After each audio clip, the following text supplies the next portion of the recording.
ভাইয়েরা আমার, রাষ্ট্র ক্ষমতায় যারা যায়, যারা যাবে, রাষ্ট্রের ক্ষমতায় যারা আসবে, তাদের বিষয়ে আল্লাহ স্পষ্ট বলেছেন। তাদের দায়িত্ব কি? রাষ্ট্র ক্ষমতায় যারা যাবে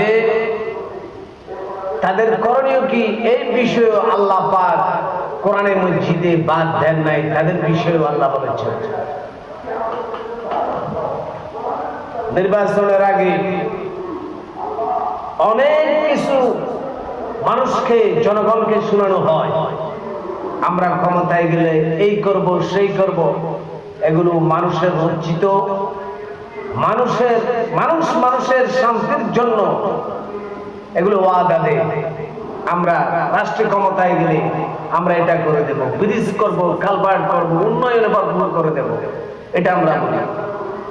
কিন্তু রাষ্ট্র ক্ষমতায় গেলে তাদের দায়িত্ব কি, এই বিষয়েও আল্লাহ পাক কোরআনে মজিদের ভিতর বলেছেন। সুবহানাল্লাহ।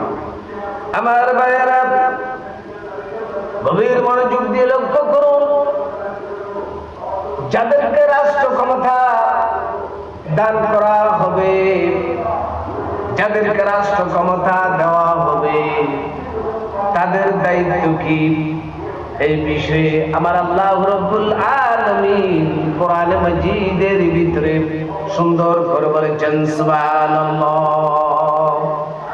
আমার আল্লাহ রাব্বুল আলামিন বলেছেন, ও বান্দারা, তোমাদেরকে যদি রাষ্ট্র ক্ষমতা দেওয়া হয়, তোমাদের এক নম্বরের যত দায়িত্ব আছে, সকল দায়িত্বের উপর প্রধান দায়িত্ব কি, এই বিষয়ে আল্লাহ পাক কোরআনে মাজিদের ভিতরে বলেছেন, বিসমিল্লাহির রাহমানির রাহিম, আল্লাযীনা ইম্মাক্কানাহুম ফিল আরদ أقاموا الصلاة وآتوا الزكاة وأمروا بالمعروف ونهوا عن المنكر।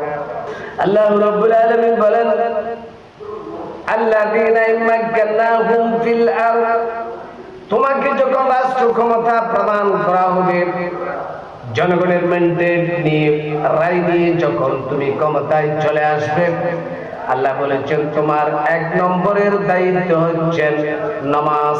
সমাজে, রাষ্ট্রে, প্রতিটি ক্ষেত্রে আল্লাহর জমিনে নামাজ কায়েম করা। সুবহানাল্লাহ।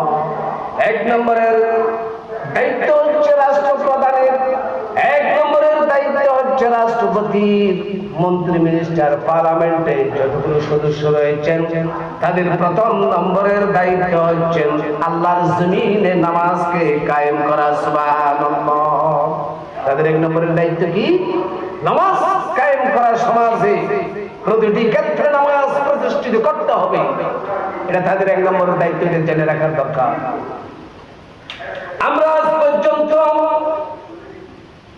এতগুলি জনগণকে ওয়াদা দিলাম, এতগুলি আমাদের নিজস্ব ইস্তাহারের মাধ্যমে আমরা কি কি করব, প্রত্যেকটি দলে আজ বাংলাদেশে সবগুলি প্রকাশ করেছে, কিন্তু আজ পর্যন্ত দেখলাম না কোন ব্যক্তি বলল না যে আমরা যদি ক্ষমতায় যেতে পারি, আল্লাহ রাব্বুল আলামিন যদি আমাদেরকে ক্ষমতা দান করেন, আমরা সর্বপ্রথম এই বাংলার প্রতিটি ইঞ্চি জমিনে নামাজ কায়েম করব। অথচ আল্লাহ বলেছেন, তোমরা যখন দায়িত্ব পাবা, তোমাদেরকে যখন দায়িত্ব দেওয়া হবে, এক নম্বরে তোমরা আমার এই জমিনে নামাজকে প্রতিষ্ঠিত করবে। সুবহানাল্লাহ। নামাজ প্রতিষ্ঠিত করতে হবে, এক নম্বরের দায়িত্ব তাদের। বাংলাদেশের যদি প্রধানমন্ত্রী যদি নামাজি হন, রাষ্ট্রপতি যদি নামাজি হন, যতগুলো পার্লামেন্টের সদস্য থাকবে, ওনার নেতৃত্ব তো অবশ্যই তারা নামাজ অবশ্যই পড়তে হবে, তাদের উপর নামাজ ফরজ, তারা সকলে নামাজ পড়বে। এমপি যদি নামাজি হয়, এমপি যদি নামাজি হয় তাহলে উপজেলার চেয়ারম্যান কমিশনার সহ এদেশে ডিসি এডিসি পুলিশ বাহিনী সেনাবাহিনী এবং নৌবাহিনীর ভিতরে সকল মানুষ নামাজ পড়তে বাধ্য হবে। তারা অবশ্যই তারা আল্লাহ রাব্বুল আলামিনের দরবারে সাজদা দেবে, নামাজ পড়বে।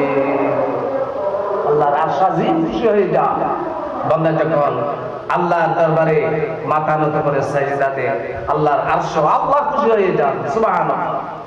আল্লাহ বলেছেন 1 নম্বরে নামাজ কায়েম করবে। ঈমানের পরের স্তর হচ্ছে নামাজ পড়া, নামাজ কায়েম করা। আল্লাহ রাব্বুল আলামিনের হাবিব প্রিয় নবীজি হুজুর পাক সাল্লাল্লাহু আলাইহি ওয়াসাল্লাম, আল্লাহর হাবিব সর্বাবস্থায় এবং মানুষের কাছে নামাজ প্রতিষ্ঠিত করার জন্য সারা জীবন জিন্দেগি আল্লাহর হাবিব নামাজ নামাজ নামাজ বলে বলে জিন্দেগি মানুষের কাছে ফেলে দিয়েছেন। সুবহানাল্লাহ। নামাজ, এই নামাজের বিষয়ে কেউ বলে না। আজ বিশাল বিশাল মসজিদ হচ্ছে, তাই না? মডেল মসজিদ হলো, যেগুলি মসজিদ আরো আছে এগুলি আরো 100 বছর চলবে। এগুলোকে ভেঙে তছনছ করে দিয়ে নতুন করে আবার মসজিদ নির্মাণ করছে, অথচ মুসল্লি নাই। সেখানে কবির সম্রাট অনেক কবি এনে বলেছেন, মসজিদে নামাজ পড়ে কাঁথার বেঁধে গরিবেরা,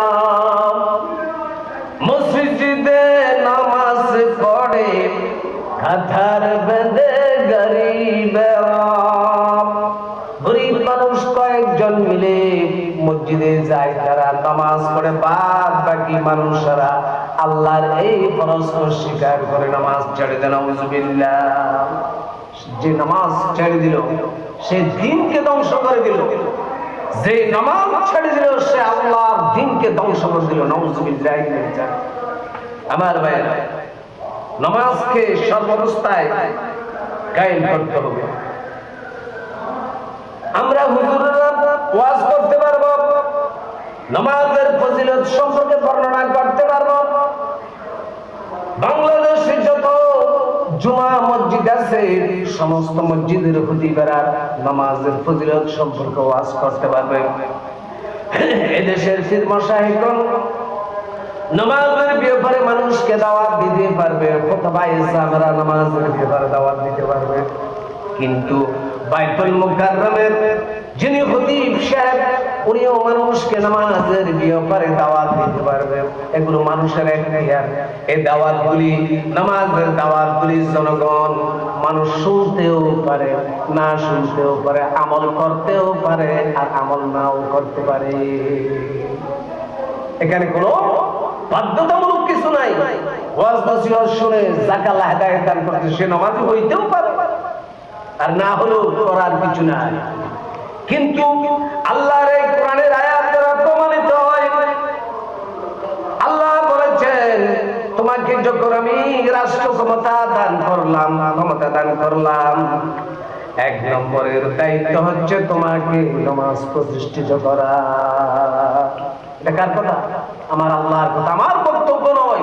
আল্লাহর কসম, আমার বক্তব্য নয়, এগুলো কোরআনের কথা। আল্লাহ পাক কোরআনে বলেছেন, আল্লাযীনা মাক্কান্নাহুম ফিল আরদ ওয়া আকামুস সালাহ। তোমরা 1 নম্বরে নামাজ প্রতিষ্ঠিত করবে। সমাজে নামাজ কায়েম হলে সমাজ সুন্দর হয়ে যাবে। এতগুলো আইন করে এই দেশে দুর্নীতি কমিশন করে দুর্নীতি বন্ধ করা যাবে না। যদি মানুষ নামাজি হয়ে যায়, এমনি দুর্নীতি ছেড়ে যাবে, টেন্ডারবাজি ছেড়ে দেবে, সাদাবাজি ছেড়ে দেবে, মানুষ মানুষকে হত্যা করবে না, আরেকজনের হক নষ্ট করবে না, কোন মহিলার গায়ের উপর হাত দেবে না, যদি একটি আইন যদি প্রতিষ্ঠিত হয়, যদি নামাজের এই আইনটি যদি চালু হয়ে যায়, তাহলে প্রতিটি মানুষ নামাজি হয়ে যাবে। নামাজি হয়ে যাওয়ার কারণে মানুষের ভিতরে একটা আল্লাহর নূর পয়দা হয়ে যাবে, মানুষের অন্তরে নূর পয়দা হবে। সেই নামাজি যখন হবে, আল্লাহ রাব্বুল আলামিন সমস্ত অপরাধ থেকে নামাজি ব্যক্তিকে আল্লাহ হেফাজত করে দিবেন। সুবহানাল্লাহ। নামাজের কথা নাই, মসজিদ শূন্য, নামাজি নাই, মুসল্লি নাই। নামাজ এক নম্বরের দায়িত্ব হচ্ছে নামাজ কায়েম করা, নামাজ প্রতিষ্ঠিত করা। যারা রাষ্ট্র ক্ষমতায় যাবে তাদের প্রধান দায়িত্ব, এগুলো মনে রাখতে হবে। 2 নম্বরে আল্লাহ রাব্বুল আলামিন বলেছেন, যখন নামাজ প্রতিষ্ঠিত হয়ে যাবে, এই দেশের কৃষক, শ্রমিক, ব্যবসায়ী, প্রত্যেকটি ক্ষেত্রের মানুষ, ঘরের ভিতরে মা বোনেরা, ছেলে সন্তানেরা সকলে জমাতবদ্ধ হয়ে নামাজ পড়বে, তখন আল্লাহ রাব্বুল আলামিন সেই দেশটাকে জান্নাতের টুকরায় পরিণত করে দেবে। যদি সকলে নামাজ পড়ে, অপরাধ এমনি এমনি উঠে যাবে। কিন্তু আমরা অপরাধ নির্মূল করার জন্য কতই না চেষ্টা করেছি, কিন্তু আজ পর্যন্ত অপরাধ দিন দিন বাড়তে আছে, কমতেছে না। কথা বলেন ঠিক কিনা? যদি এই কোরআনের আইনটি প্রতিষ্ঠিত হয়, তাহলে এই আইনটি একটি নামাজের আইনে সমস্ত অপরাধ নির্মূল হয়ে যাবে। আল্লাহু আকবার।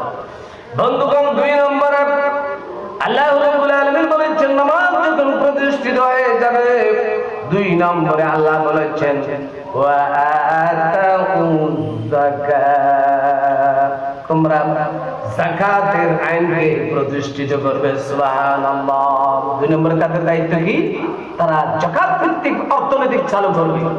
সুদ বন্ধ হয়ে যাবে, সুদের কুফল। সুদ হচ্ছে গরিবদের কাছ থেকে নাও আর বড়দেরকে দাও, এবং ছোটদের কাছ থেকে রক্ত শুষে, এবং বড় মানুষরা আরো দিন দিন বড় হয়, গরিবেরা দিন দিন গরিব হতেই থাকে। এটা হচ্ছে সুদের কুফল। আল্লাহ পাক কোরআন মাজিদে বলেছেন, আমি ব্যবসাকে করেছি হালাল। কথা বলেন, ব্যবসাকে করেছি হালাল আর সুদকে করে দিয়েছে হারাম। এই আল্লাহ পাক যেন সুদের কাছে মানুষ না যায়, যাকাত ভিত্তিক অর্থ ব্যবস্থার কথা আল্লাহ নামাজের পর পরে যাকাতের কথা বারবার বলেছেন। সুবহানাল্লাহ।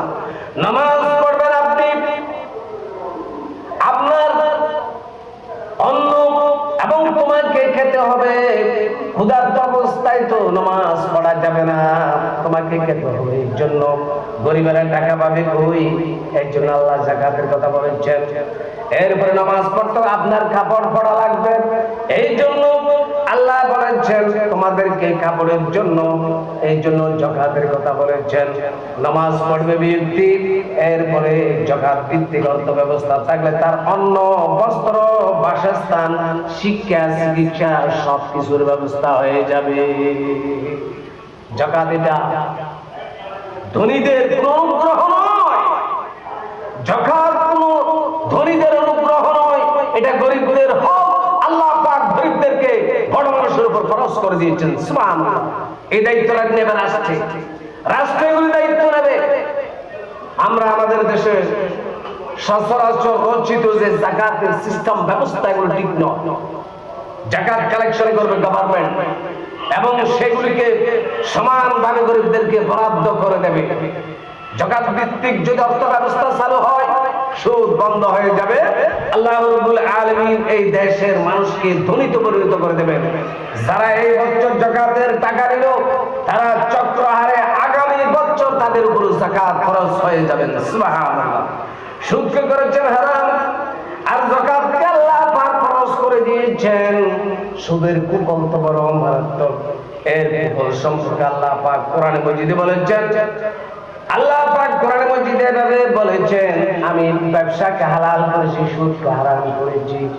আর যারা সুদের একটি অর্থ যারা গ্রহণ করে, একটি টাকাও যারা নেয়, আল্লাহর হাবিব হাদিস শরীফের ভিতরে বলেছেন, নাউযুবিল্লাহি মিন যালিক, নিজের মায়ের সাথে নেকাহ করলে যে গুনাহ হয়, এই সুদের ছোট গুনাহটাই হচ্ছে এর চেয়েও মারাত্মক। সুবহানাল্লাহ, নাউযুবিল্লাহ। নিজের মায়ের সাথে নেকাহ করলে যে গুনাহ হয়, এর চেয়ে মারাত্মক গুনাহ হয় সুদের। এই সুদ বিষয়ে আল্লাহর হাবিব যখন লাইলাতুল মেরাজের রজনীতে যখন আসমানে মালকুল জগৎ অতিক্রম করে লাহুল মাকাম এগুলো অতিক্রম করে যখন আল্লাহর হাবিব যখন জান্নাত জাহান্নাম দেখতে ছিলেন, জিবরিল আলাইহিস সালাম আল্লাহ রাসূলকে জাহান্নাম গুলো দেখাচ্ছিলেন। বললেন যে ইয়া রাসূলুল্লাহ, জাহান্নামীদের অবস্থা একটু দেখেন, লক্ষ্য করেন তারা অপরাধ কি, অপরাধে তারা কি কি কষ্ট পাচ্ছেন, বিভিন্ন কিছু বিষয় দেখলেন। আল্লাহর হাবিব কতটুকু অগ্রসর হলেন, হওয়ার পরে দেখতেছেন কতগুলি মানুষের চেহারা নীল বর্ণ হয়ে গেল, বিশাল বিশাল তাদের পেট গুলি বেড়ে গিয়েছেন, এবং সেই পেটের বাড়িতে সেই একবার দাঁড়ায় আবার নিচের দিকে পড়ে যায়। ফেরেশতারা তাদেরকে এইভাবে ঠোপ লাগাই দেওয়া হচ্ছে এবং তারা পড়ে যায় পেটের বাড়িতে। এক একটি চিৎকারে জাহান্নাম আওয়াজে আওয়াজে ভরপুর হয়ে যাচ্ছে এবং জাহান্নামে তারা চিৎকার করতেছে। তাদের পেটের ভিতরে দেখা যাচ্ছে বিষাক্ত প্রাণী সাপগুলো, নির্দর চোখওয়ালা সাপগুলো তাদের পেটের ভিতরে কি করে কাটতেছে, টক্কর দিতেছে। ওই বিষাক্ত হয়ে সমস্ত শরীর নীল বর্ণ হয়ে যায়। নাউযুবিল্লাহ। বিষাক্ত বিচ্ছুগুলি তাদেরকে কামড় দিতেছে, বিষাক্ত সাপগুলি তাদেরকে কামড়াচ্ছে, পোকা মাকড় গুলি তাদেরকে কামড়াচ্ছে। একটি চিৎকার মারে বেহুশ হয়ে যায়, আবার তাদের ভিতরে হুঁশ চলে আসে। এভাবে তারা চিৎকার করে। এই অবস্থা দেখে আল্লাহর হাবিব কেঁদে দিলেন। আল্লাহু আকবার। জিবরিলকে প্রশ্ন করলেন, ও ভাই জিবরিল, এরা কারা, তাদের এই অবস্থা কেন, তাদেরকে শাস্তি কেন দেওয়া হচ্ছে? আল্লাহর হাবিবকে বলেছিলেন জিবরিল, ইয়া রাসূলুল্লাহ, আপনার উম্মতের জামানায় ওই ধরনের ব্যক্তি তাদেরকে এই জাহান্নামের ভিতরে এই শাস্তি দেওয়া হচ্ছে। তারা সুদের কারবার করত, তারা সুদের কারবারি ছিল।